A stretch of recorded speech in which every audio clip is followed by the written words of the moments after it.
सभी बच्चों को माफ नवोदय जय हिंद जय भारत। रिलेशन फंक्शन में आज एनसीईआरटी के कुछ क्वेश्चंस कर रहे हैं। आप सब लग के जरा ध्यान दें। तो मैं पहला क्वेश्चन आपके सामने लिख रहा हूं। ये सब हमारे एनसीईआरटी के क्वेश्चन, ठीक है। आपसे बोलता है consider a set A of all triangles. बोला गया आपसे consider a set A of all triangles where relation R equals to curly bracket start T1 comma T2 such that, इसको क्या प्रोनाउंस करेंगे अपन, such that T1 is congruent to T2 is equivalence relation। आपको ये relation इक्विवैलेंस prove करना है। Relation इक्विवैलेंस prove करना है मतलब प्यारे बच्चों, ये रिलेशन आपको पता है रिफ्लेक्सिव भी होना चाहिए, सिमेट्रिक भी होना चाहिए और ट्रांजिटिव भी होना चाहिए। अगर इक्विवैलेंस प्रूव करने आता है मतलब वो रिलेशन रिफ्लेक्सिव भी होना चाहिए, सिमेट्रिक भी होना चाहिए और ट्रांजिटिव भी होना चाहिए। तो आप प्रोसेस देखेंगे, एक क्वेश्चन हम 2 बार करेंगे ताकि आपको तरीका समझ आ जाए बोर्ड एग्जाम में किस तरीके से आप इसको प्रेजेंट करेंगे। तो चलिए प्रूफ स्टार्ट करते हैं। प्रूफ में सबसे पहला स्टेप आप ऐसे लिखेंगे, टेस्ट फॉर रिफ्लेक्सिव रिलेशन। ये आपका पहला स्टेप, ठीक है।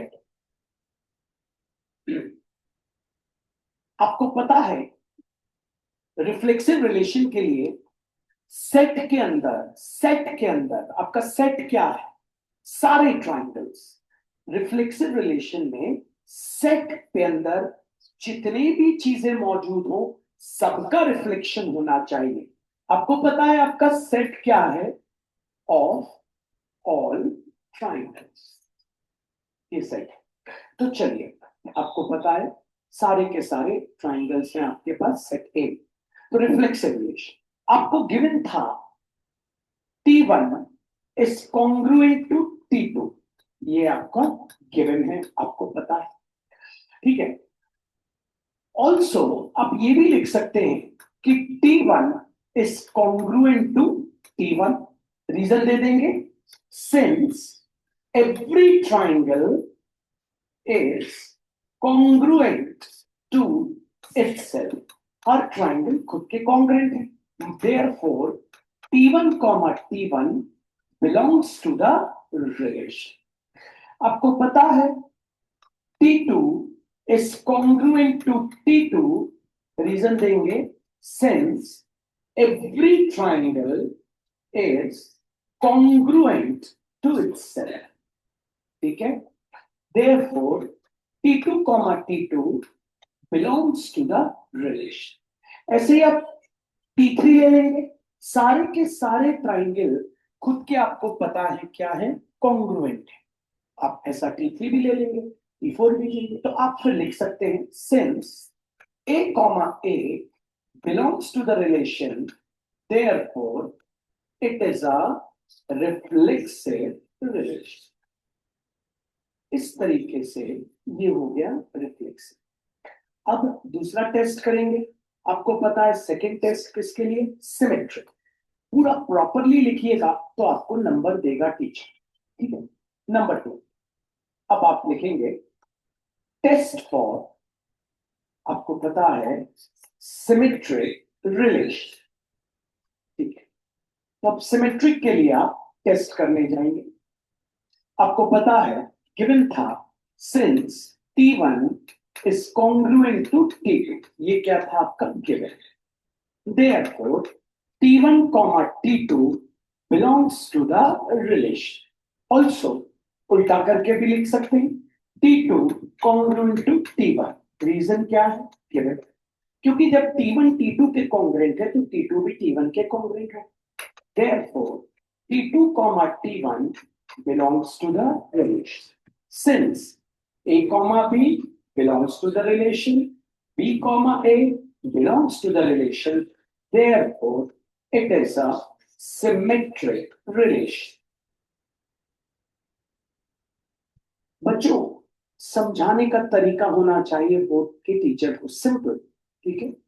आइए अब आ जाते हैं थर्ड टेस्ट पे। थर्ड, इसके लिए थोड़ा डायग्राम बनाइए।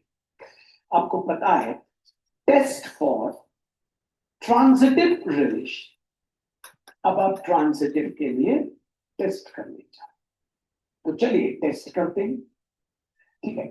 तो आपके पास एक ट्राइंगल है T1, ठीक है, और एक और ट्राइंगल है T2, और दोनों क्या है बच्चों, कॉन्ग्रुएंट है। ये आपको दिया हुआ, लिख करें, since T1 is congruent to T2, reason क्या है, given, therefore T1 comma T2 belongs to the relation. Let, suppose कर लेते हैं, let T2 is congruent to T3, एक T3 भी बना लेते हैं, ठीक है, S P T, ये हो गया T3। अब ये लोग भी आपस में कौन कॉन्ग्रुएंट हो गए, therefore T2 comma T3 belongs to the relation, ठीक है। अब आप देखेंगे ये आपकी पहली इक्वेशन है, ये आपकी दूसरी इक्वेशन है। आपको पता है T1 T2 के कॉन्ग्रुएंट है, T2 T3 के कॉन्ग्रुएंट है, T2 T2 कैंसिल, तो क्या लिख देंगे, T1 is congruent to T3, therefore T1 comma T3 belongs to the relation। अब आगे लिखते हैं, आखिरी स्टेप पे आ गए इसके बारे में। सिंस आपको पता A comma B belongs to the relation, B comma C belongs to the relation, and A comma C गलत मत लिखिए, belongs to the relation, therefore it is a transitive relation। ये हो गया आपका ट्रांजिटिव रिलेशन। अब आपको पता है तीनों रिलेशन हो गए सही सही। Since it is reflexive comma symmetric comma transitive relation, therefore it is equivalence relation। ये तरीका है करने का। पहली बात, अगर आप न्यू हैं तो आपको मेरे पुराने वीडियो देखने पड़ेंगे, आपको ये देखना पड़ेगा कि रिफ्लेक्सिव क्या होता है, सिमेट्रिक क्या होता है, ट्रांजिटिव क्या होता है, तब जाके आप ये लॉन्ग आंसर टाइप क्वेश्चंस को प्यारे बच्चों कर पाएंगे, वरना नहीं कर। आइए अगले पे आ जाते हैं। हम एनसीईआरटी के क्वेश्चन कर रहे हैं। Consider a set A of all triangles such that, आपको बोला गया, such that it is given relation R equals to T1 comma T2 such that T1 is congruent to similar लेते हैं, T1 is similar to T2 is equivalence relation। Also T1 comma T2 comma T3 have sides 3, 4, 5,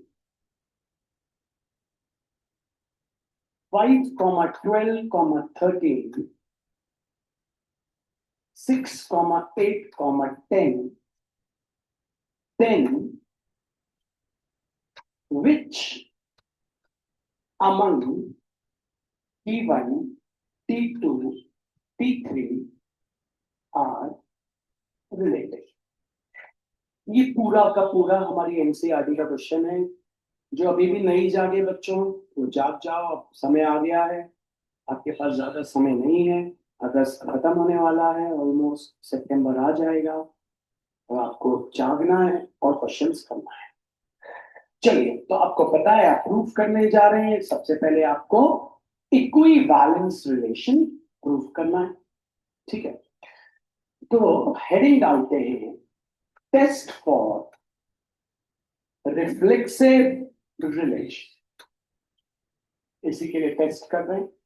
आपको पता है since T1 is similar to T2, reason क्या है, given, therefore T1 is also similar to T1 since every triangle is similar to itself.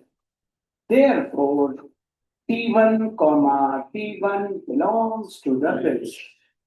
Also, T2 is similar to T2 since every triangle is similar to itself. Therefore, T2 comma T2 belongs to the relation. ऐसे ही T3 भी हो जाएगा, आपको पता है। तो अब आप लिखेंगे since A comma A belongs to the relation, therefore it is a reflexive relation. मैंने क्या बोला बच्चों, बेसिक आना चाहिए। तो आपको बेसिक आ गया ना, फिर आप ये सवाल कर सकते हो। अब बेसिक नहीं आया ना बच्चों, तो नहीं। और बहुत इजी है, जैसे जो जिनकी आज पहली क्लास है ना, ये वीडियो पॉज करो, छोड़ दो इस वीडियो को, पीछे जाओ, टाइप करो relation function, types of relation, पहली क्लास आ जाएगी। एक क्लास देख लोगे ना, सिर्फ एक, ये बन जाएंगे, बहुत इजी। एक क्लास देखनी है बस आपको पहली बार। तो आ जाते हैं तीसरा, सॉरी दूसरा, टेस्ट फॉर सिमेट्रिक रिलेशन, ठीक है। अब आप सिमेट्रिक को टेस्ट करने जाएंगे। आपको पता है since T1 is similar to T2, reason is given, therefore T1 comma T2 belongs to the relation. Also, T2 is similar to T1, reason क्या है, given, therefore T2 comma T1 belongs to the relation. Since A comma B belongs to the relation, B comma A belongs to the relation, therefore it is a symmetric relation. ठीक है, चलो अब तीसरे test पे आ जाते हैं, third. यहां पे डायग्राम बनाना जरूरी है बच्चों। Test for transitive relation.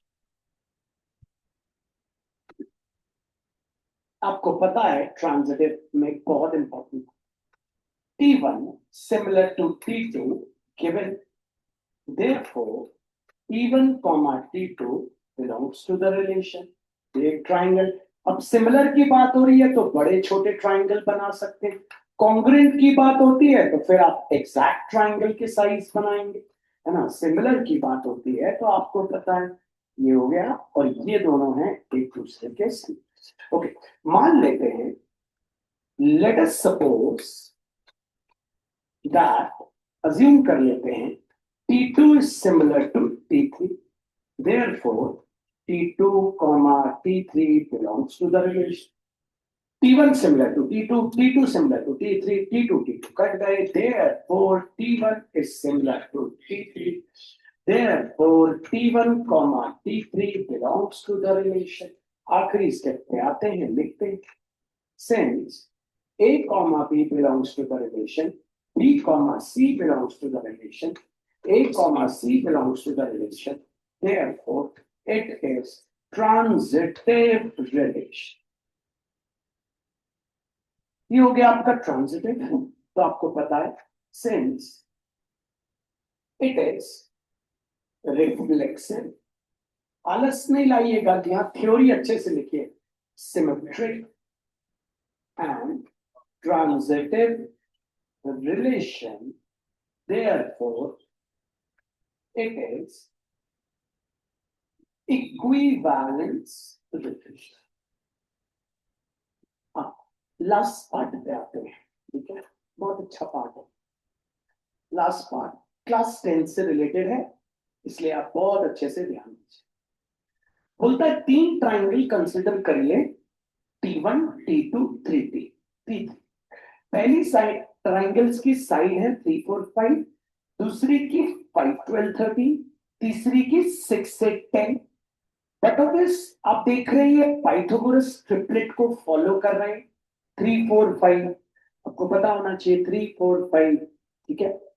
तो ये पाइथागोरस थ्योरम को, पाइथागोरस ट्रिपलेट को फॉलो कर रहे हैं, तो राइट एंगल ट्राइंगल ही होंगे। अब पहले हम तीनों बना लेते हैं, फिर आगे की बात करते हैं। T1, T2, T3। तो सबसे छोटा ट्राइंगल है राइट एंगल T1, तो मैं बना लेता हूं 90 डिग्री T1। इसकी साइड है 3, 4, 5। आपको पता है लॉन्गेस्ट साइड हाइपो होता है, शॉर्टेस्ट साइड परपेंडिकुलर होता है, और फिर आ जाता है बेस जो आपको दिया है 4, ठीक है। दूसरी आपको दी हुई है, आप देख रहे हैं दूसरा आपको दिया हुआ है 5, 12, 13, ये हो गया सॉरी 13, आपको दिया है 5 और आपको दिया है 12, और तीसरा आपको दिया है T3, तो वो भी राइट एंगल ट्राइंगल है, उसकी दी है 10, 6, 8, 10, 6, 8। अब आपसे बोल रहा है बताइए ये तीनों ट्राइंगल्स में क्या रिलेशन। आपको पता है ये क्वेश्चन ही सिमिलर के ऊपर था, अगर क्वेश्चन ही सिमिलर के ऊपर था तो आगे भी सिमिलर की ही बात हो रही होगी। तो हम इस ट्राइंगल को ले लेते हैं एबीसी, इसको ले लेते हैं PQR, इसको ले लेते हैं MNT। अगर आप ध्यान से देखेंगे तो 3 का डबल आपको 6 मिल रहा है, 3 का डबल 5 नहीं होता, 4 का डबल 12 नहीं होता, 4 का डबल 8 होता है, 13 का डबल सॉरी 13 का डबल 10 नहीं होता ना, 10 का डबल 13 होता है, 5 का डबल 10 होता है। मतलब एक तो ये ट्राइंगल और एक तो ये ट्राइंगल में ही सब कुछ मौजूद है। तो हम क्या करते हैं, हम साइड्स प्रपोर्शन में निकालते हैं। साइड प्रपोर्शन में कैसे निकाली जाती है, हम AB अपॉन MN निकालते हैं। तो AB अपॉन MN, आपको पता है AB क्या है 3, MN क्या है 6, कैंसिल करें तो आया 1/2। फिर अपन BC अपॉन NT निकालते, क्यों भैया ये साइड्स को प्रपोर्शन में क्यों निकाल रहे हैं, या साइड्स का रेशियो क्यों निकाल रहे हैं, क्योंकि सिमिलैरिटी या तो साइड साइड साइड सिमिलैरिटी होती है, या साइड एंगल साइड सिमिलैरिटी होती है, या आपको पता है एंगल एंगल सिमिलैरिटी होती है। यहाँ पे तो हमें एंगल दिए ही नहीं है 90 के अलावा, तो अच्छा ये रहेगा कि तीनों साइड्स का हम पहले रेशियो निकाल लेते। तो BC अपॉन NT निकालते, तो BC अपॉन NT आपके पास आ गया 4/8, तो ये भी हो गया 1/2। AC अपॉन MT निकालते, AC अपॉन MT हो जाएगा आपके पास 5/10, ये भी आ गया 1/2। देयरफॉर ये तीनों आ गए equal, AB upon MN equals to BC upon NT equals to AC upon MT। आपको पता है ये पूरा एक S कहलाता है, ये पूरा एक S कहलाता है, ये पूरा एक S कहलाता है। Therefore, triangle ABC is similar to triangle MNT by side, side, side similar। ये हो गया हमारा, होपफुली सबको समझ आए। साइड साइड साइड सिमिलर, ये हमने 10th क्लास में पढ़ा हुआ है, ये एकदम से आ गया हमारे पास। अब हम चलते हैं आगे बढ़ते हैं अगले क्वेश्चन। तो आज हम कर रहे हैं एनसीईआरटी के लंबे वाले क्वेश्चंस, ठीक है। तो हम थोड़ा सा ध्यान दें, हम थोड़ा सा मैं एनसीईआरटी के अगले क्वेश्चन की ओर चलता हूं। मैं यहाँ तक समझ आ गया होगा, ठीक है। आ जाए इसको ऐसे पकड़ेगा,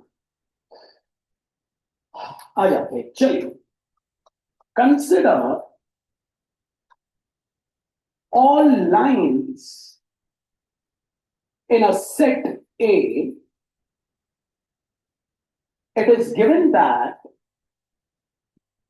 relation R equals to curly bracket start L1 comma L2 such that L1 is perpendicular to L2.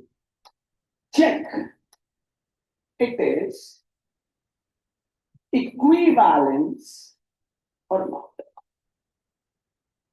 आपको चेक करना है कि इक्विवेलेंस है या नहीं, और L1 और L2 आपस में दिए हुए हैं एक दूसरे के परपेंडिकुलर, और आपको चेक करना है प्यारे बच्चों कि L1 परपेंडिकुलर टू L2 है या नहीं।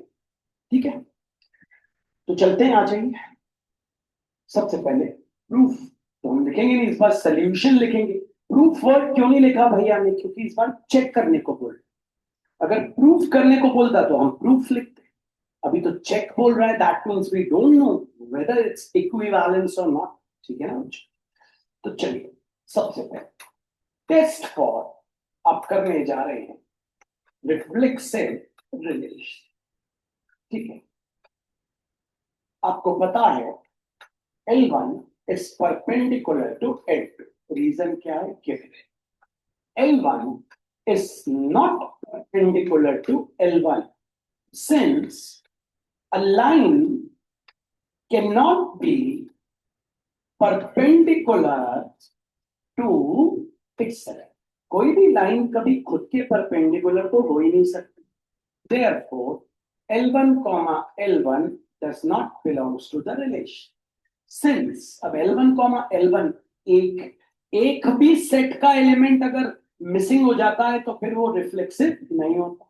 Since A, A does not belongs to the relation, therefore it is not a reflexive relation। चलो, मतलब इक्विवेलेंस तो अब है ही नहीं। ठीक, लेकिन हमें प्रेजेंटेशन देनी है। अब हम आ जाते हैं दूसरे पे। ये आ गया हमारा second test for symmetric relation.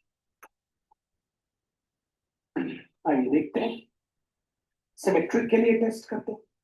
हमको पता है L1 perpendicular to L2, reason है गिवन।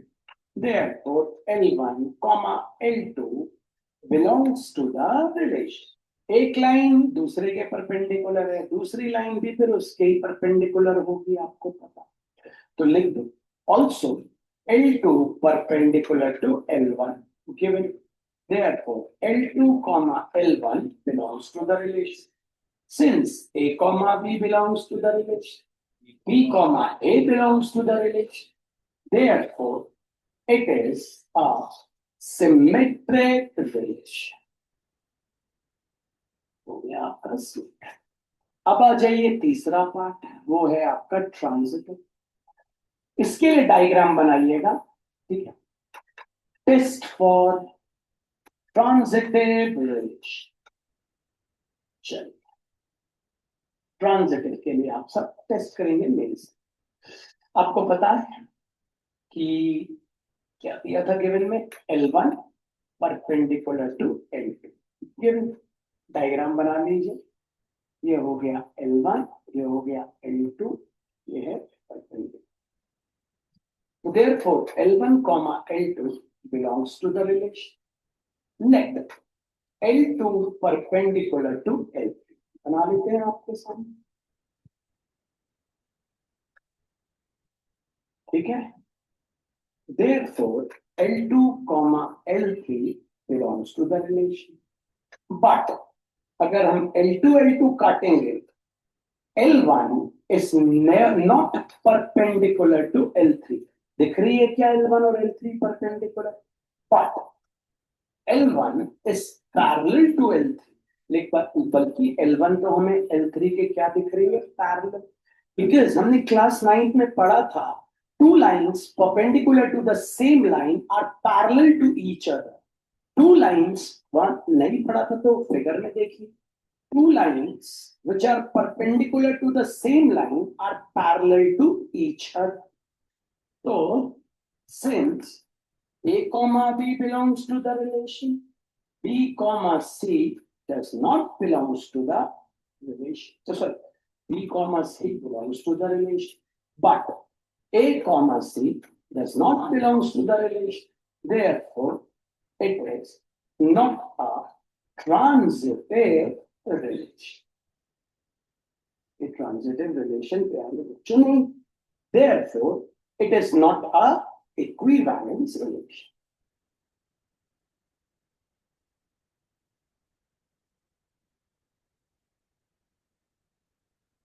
चलिए अगले पे चलते हैं.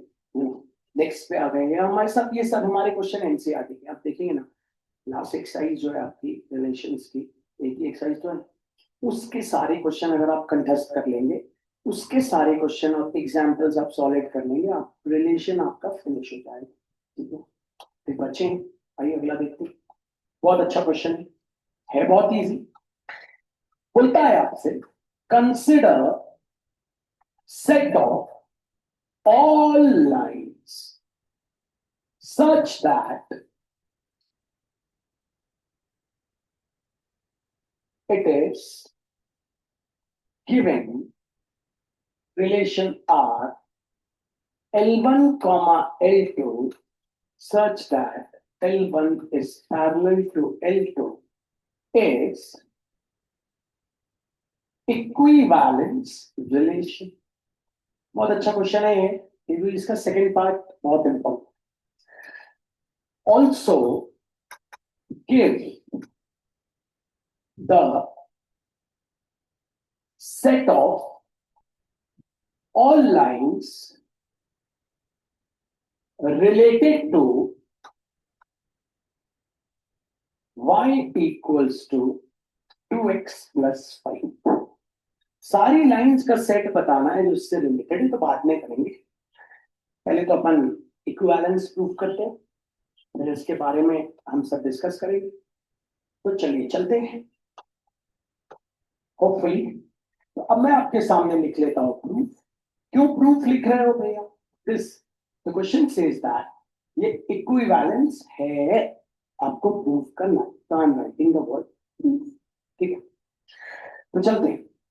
सबसे पहले test for reflexive relation test करते हैं अभी. आपको पता है since L1 is parallel to L2, reason क्या है गिवन. तो L1 is also parallel to L1 since every line is parallel to itself.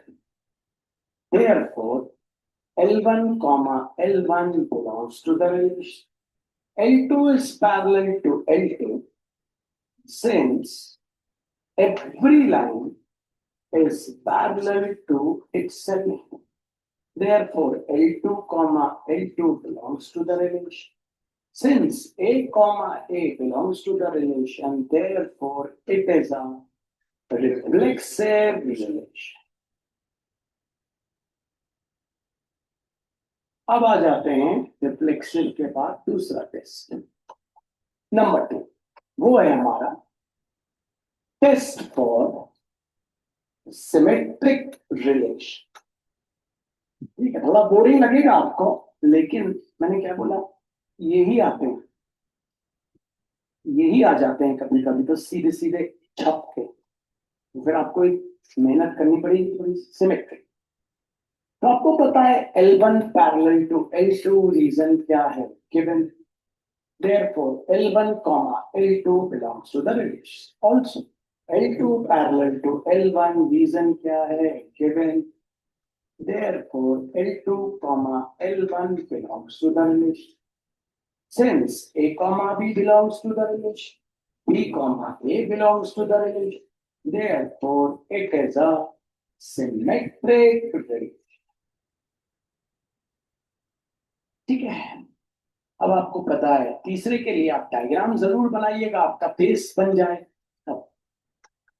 Test for transitive relation.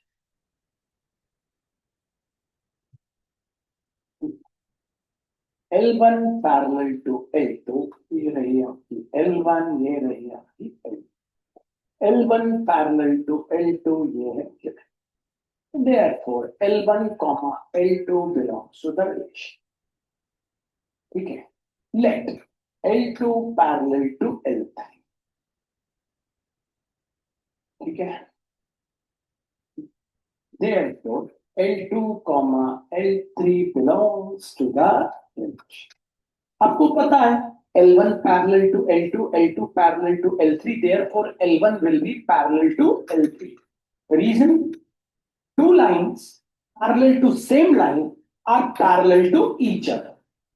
Two lines parallel to same line are parallel to each other. Two lines parallel to same line are parallel to each other. Therefore, L1 comma L3 belongs to the relation. Since A comma B belongs to the relation, B comma C belongs to the relation, A comma C belongs to the relation, therefore, it is a transitive relation. Transitive हो गया, since it is reflexive, symmetric, and transitive. Therefore, it is equivalence relation. Good, ये सब बहुत easy था। Last part बहुत जबरदस्त है। दिमाग देखो बच्चों, हर बच्चा ये सोचता है, एक चीज सोचता है कि यार ये जो पार्ट्स रहते हैं इनको कैसे करना है। याद रखना, इनको हमेशा रिलेशन से तोड़ना। रिलेशन क्या दिया? पैरेलल। पिछली बार रिलेशन क्या दिया था? सिमिलर। पिछली बार आप देखेंगे सिमिलर दिया था तो हमने सिमिलर से रिलेशन निकाला। इस बार क्या दिया है यार? पैरेलल। तो हमें बोलता है give the set of all the lines which are related to this line. Give the set of all the lines which are related to this line. तो related मतलब हमें पैरेलल से हमें कुछ पैरेलल को यूज करके ये कंसेप्ट करना है। हमें निकालना क्या है? जितनी भी लाइंस हो जिसका इससे रिलेशन है वो सब निकाल। ठीक है, किससे रिलेशन? इससे रिलेशन। तो मैं आपको याद दिलाता हूं, ध्यान से सुनिएगा। y equals to mx plus C, ये कहलाता था 11th में slope intercept form. Slope intercept form, slope intercept form मतलब भैया स्लोप इंटरसेप्ट फॉर्म से ये वाली लाइन की इक्वेशन निकलती है। ये मतलब ये जो इक्वेशन है y equals to mx plus C, वो इस लाइन की इक्वेशन। c क्या है? c है ओरिजिन से लेके जहां ये लाइन y एक्सिस को काट रही है, इसको कहते हैं, इस लंबाई को कहते हैं c। लोग इसको c भी कहते हैं या y इंटरसेप्ट भी कहते हैं। ठीक है भाई। m क्या कहलाता है? m कहलाता है स्लोप, और m का फॉर्मूला होता है tan थीटा। थीटा क्या है? जब ये लाइन x एक्सिस को काट के जा रही है तो जो राइट हैंड साइड वाला एंगल है, पॉजिटिव डायरेक्शन वाला एंगल है, ये एंगल आपका थीटा कहलाता है। अभी 135 से समझ, तो ये कहलाता है स्लोप इंटरसेप्ट फॉर्म। आइए फिर समझ। आपसे बोलता है give the set of all the lines related to y equals to 2x plus 5। क्या बोला? Give the set of all the lines, मतलब सारी लाइंस इस विश्व की बता दो जिसका रिलेशन इस लाइन से। ठीक है, तो बताने के लिए एक बेसिक बताता हूं आपको। रिलेशन क्या दिया है? पैरेलल। ये पकड़ ले, मतलब जितनी भी लाइंस हमें निकालनी पड़ेंगी वो इसके क्या होनी चाहिए? पैरेलल। सिमिलर था तो वो ट्राइंगल सिमिलर होनी चाहिए। अभी बोला गया विश्व की सारी लाइन निकाल के दो जो इसके पैरेलल। लड़कियां बोलेंगी हाय रप्पा इतनी लाइन्स आएंगी, लड़के बोलेंगे कम भारी हो। लेकिन अगर बेसिक पकड़ लेंगे सब सीख जाएंगे। तो ये बेसिक पकड़ते हैं। ये कहलाती है आपकी एक्स एक्सिस, ये कहलाता है एक्स डैश, ये कहलाती है वाई एक्सिस, ये वाई डैश। ये एक लाइन है, आपको पता है एक, जो कि एक्स एक्सिस को एक पॉइंट पे काट के जा रहे हैं। ये इस लाइन का ओरिजिन से जहां पे ये वाई एक्सिस को काट रही है उतने डिस्टेंस को वाई इंटरसेप्ट कहते हैं या सी कहते हैं, वाई इंटरसेप्ट या सी। तो इस लाइन की एबी की इक्वेशन निकलेगी स्लोप इंटरसेप्ट फॉर्म से। स्लोप इंटरसेप्ट फॉर्म प्यारे बच्चों होता है y equals to M X plus C. C क्या है भैया? y intercept. m क्या है भैया? ये m को स्लोप कहते हैं। ये लाइन एक्स एक्सिस को काट के जा रही है एक पॉइंट पे, तो पॉजिटिव डायरेक्शन वाला एंगल ले लो थीटा। m कैसे निकालते हैं भैया? m इक्वल्स टू tan थी। ठीक है, अब समझना था। अब अगर किसी लाइन के स्लोप, किसी लाइन के स्लोप, स्लोप मतलब m, ठीक है, अगर किसी लाइन, दो लाइन के स्लोप मतलब m इक्वल होते हैं, अगर कोई दो लाइन के स्लोप इक्वल होते हैं, दो लाइन, ठीक है, करस्पॉन्डिंग एंगल्स आर इक्वल, आपको पता है। अगर किसी लाइन के स्लोप इक्वल होते हैं तो वो दोनों लाइन होती है पैरेलल। अगर कोई दो लाइन के स्लोप का प्रोडक्ट -1 आता है तो वो लाइन होती है परपेंडिकुलर। अगर किसी दो लाइन के स्लोप इक्वल है तो वो दोनों लाइन होती हैं पैरेलल। ठीक है, मतलब हमें टीचर ने ये बोला, पहले तो हमने ये सीख लिया, ठीक है भैया, ये सीख लिया। अब हमें टीचर क्या बोलता है कि भैया ये एक लाइन, पहले तो ये एक्स एक्सिस, ये एक्स डैश, ये वाई, ये वाई डैश, ये हमारी लाइन, ठीक है। ये y equals to 2x plus 5। 5 क्या है? अगर हम मैच करें, तुमको पता है y equals to mx plus C, 5 ये, ठीक है भाई। अब हमें बोला है इस लाइन से रिलेटेड कितनी लाइन से सब निकाला, ठीक है। तो ये लाइन आपको पता है ऐसी है, तो इससे रिलेटेड मतलब इससे पैरेलल, पहली ये हो गई, दूसरी ये हो गई, तीसरी ये हो गई, चौथी ये हो गई, पांचवी ये हो गई, छठवीं ये हो गई, ठीक है जी। जितनी भी लाइन मैंने इस लाइन से रिलेटेड बनाई है वो सब क्या होनी चाहिए? इसके पैरेलल। मतलब सबका स्लोप क्या होगा? इक्वल। मतलब जितनी भी लाइन बनेंगी इसमें y इक्वल्स टू 2x तो रहेगा, क्योंकि ये स्लोप होंगे इक्वल। बदलेगा क्या? बदलेगा सिर्फ c। इस वाली लाइन का सी ये है, इस वाली का सी ये है, इसका सी ये है, इसका सी ये है, इसका सी ये है, इसका सी ये है। सी आ जाएंगे करोड़ों, तो हम उसको लिख देते हैं प्लस सी। खत्म हो गई, ये हो गई सारी लाइन। सी क्यों लिख दिया? क्योंकि सी तो कुछ भी हो सकता है। ये क्या आ गई? वो सारी की सारी लाइन है जो y equals to 2x plus 5 से क्या है? रिलेटेड। और रिलेशन क्या है? पैरेलल। ये जितनी भी लाइंस आई है क्या इसके पैरेलल है? हाँ। क्यों? क्योंकि इसका स्लोप भी क्या है? 2m। इसका स्लोप भी क्या है? 2m। ठीक है भैया, 2 होता है m, स्लोप इक्वल, तो लाइन हो गई पैरेलल। भैया सब, अब जो जितनी भी लाइनें होंगी, जैसे ये वाली, इसका सी बदल जाए, इसका सी भी बदल जाए, सबका सी अलग अलग रहेगा, इसलिए हमने सारी लाइन न लिख के एक सी दे दिया, सी। नहीं आया आंसर। तो ऐसे हमको सीखना है, किस किस को समझ आया। तो इस प्रकार से हमारा रिलेशन फिनिश होता है। मैं आपको असाइनमेंट दे रहा हूं, जो लोग एब्सेंट है, पुराना ही असाइनमेंट है, फोन करके पूछ के करके आइए, बिना करे सभी को माफ कर